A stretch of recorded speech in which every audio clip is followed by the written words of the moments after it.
नमस्कार मंडळी. पावसाळा म्हटलं की गरमागरम भजी, वडे, पाणीपुरी आणि अनेक चविष्ट पदार्थ खाण्याची इच्छा होते. पण तुम्हाला माहिती आहे का, याच ऋतूमध्ये आपण रोज खात असलेल्या काही पदार्थांमुळे पोटाचा विकार, फूड पॉयझनिंग, सर्दी, खोकला आणि इतर संसर्गजन्य आजारांचा धोका वाढू शकतो. म्हणूनच आजच्या या व्हिडिओमध्ये आपण जाणून घेणार आहोत पावसाळ्यात शक्यतो टाळावेत असे 15 पदार्थ. या छोट्या छोट्या गोष्टी लक्षात ठेवल्या तर तुम्ही आणि तुमचं कुटुंब पावसाळ्यात अधिक निरोगी राहू शकता. तर हा व्हिडिओ शेवटपर्यंत नक्की पहा, कारण शेवटचे काही मुद्दे असे आहेत जे बहुतेक लोक रोज नकळत करत असतात. चला तर मग वेळ न दवडता सुरुवात करूया आजच्या उपयुक्त माहितीला. पहिलं, पालेभाज्या. पालक, मेथी, कोथिंबीर यांसारख्या पालेभाज्यांमध्ये पावसाळ्यात चिखल, जंतू किंवा किड्यांचा धोका वाढू शकतो. खाणार असाल तर त्या अनेक वेळा स्वच्छ धुवून आणि व्यवस्थित शिजवून खा. दुसरं, रस्त्यांवरचं कापलेलं फळ. बाहेर कापून ठेवलेलं फळ माशा, धूळ आणि जंतूंमुळे दूषित होऊ शकतात. शक्यतो घरी ताजी फळे कापून खा. तिसरं, स्ट्रीट फूड. पाणीपुरी, भेळ, चाट यांसारखे पदार्थ चविष्ट असले तरी पावसाळ्यात स्वच्छतेची काळजी न घेतल्यास पोट बिघडण्याचा धोका वाढू शकतो.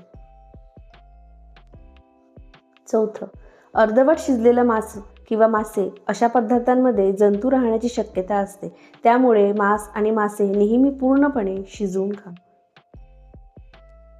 पाचवं, शिळं अन्न. पावसाळ्यात अन्न लवकर खराब होऊ शकतं. खूप वेळ बाहेर ठेवलेलं किंवा वारंवार गरम केलेलं अन्न टाळा. सहावं, कच्चे सॅलेड. कच्ची काकडी, टोमॅटो किंवा इतर भाज्या नीट धुतल्या नसतील तर त्यातून संसर्ग होऊ शकतो. शक्यतो स्वच्छ धुवून किंवा हलकं वाफवून वापरा. सातवं, जास्ती तळलेलं पदार्थ. भजी, वडे खायला आवडतात, पण रोज मोठ्या प्रमाणात तळलेले पदार्थ खाल्ल्यास अपचन किंवा ॲसिडिटीचा त्रास वाढू शकतो. आठवं, जास्ती गोड पदार्थ. अतिप्रमाणात मिठाई किंवा साखरयुक्त पदार्थ खाल्ल्याने शरीराचा समतोल बिघडू शकतो. प्रमाणातच खा. नववं, उघड्यावर मिळणारे ज्यूस. बाहेर बनवलेले ज्यूस कोणत्या पाण्याने तयार केले आहेत हे माहिती नसतं. शक्यतो ताजे घरचे ज्यूस प्या. 10वं, जास्ती थंड पेय. फ्रीजमधील खूप थंड पेय काही लोकांमध्ये घसा दुखणे किंवा अस्वस्थता वाढू शकतात.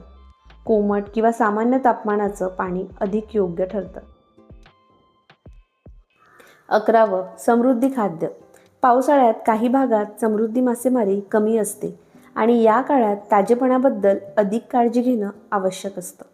खाताना विश्वासार्ह ठिकाण निवडा. 12वं, उघड्यावर ठेवलेले बेकरी पदार्थ. क्रीम रोल, पेस्ट्री किंवा उघड्यावर ठेवलेले बेकरी पदार्थ लवकर खराब होऊ शकतात. ताजे आणि नीट साठवलेले पदार्थच खा. 13वं, खूप तिखट मसालेदार पदार्थ. अति तिखट अन्नामुळे काही लोकांना ॲसिडिटी किंवा पोटाचा त्रास वाढू शकतो. विशेषतः पावसाळ्यात प्रमाणात खाणं चांगलं. 14वं, न धुतलेली फळं. द्राक्ष, सफरचंद किंवा इतर फळं खाण्यापूर्वी स्वच्छ धुणं अत्यंत महत्त्वाचं आहे. 15वं, दूषित पाणी. पावसाळ्यात सर्वात महत्त्वाची गोष्ट म्हणजे पाणी. शक्यतो उकळलेलं किंवा फिल्टर केलेलं पाणीच प्या. तर मंडळी, हे होते पावसाळ्यात शक्यतो टाळावेत असे 15 पदार्थ आणि सवयी. याचा अर्थ हे पदार्थ कधीच खाऊ नयेत असं नाही, तर स्वच्छता, ताजेपणा आणि योग्य प्रमाण यांची विशेष काळजी घ्यावी. हा व्हिडिओ तुम्हाला उपयुक्त वाटला असेल तर नक्की लाईक करा, तुमच्या मित्रमैत्रिणींना आणि कुटुंबियांना शेअर करा आणि अशाच उपयुक्त माहितींसाठी अस्सल मराठी रसोई चॅनलला सबस्क्राईब करायला मात्र विसरू नका. धन्यवाद. पुन्हा भेटूया एका नवीन आणि उपयुक्त व्हिडिओमध्ये.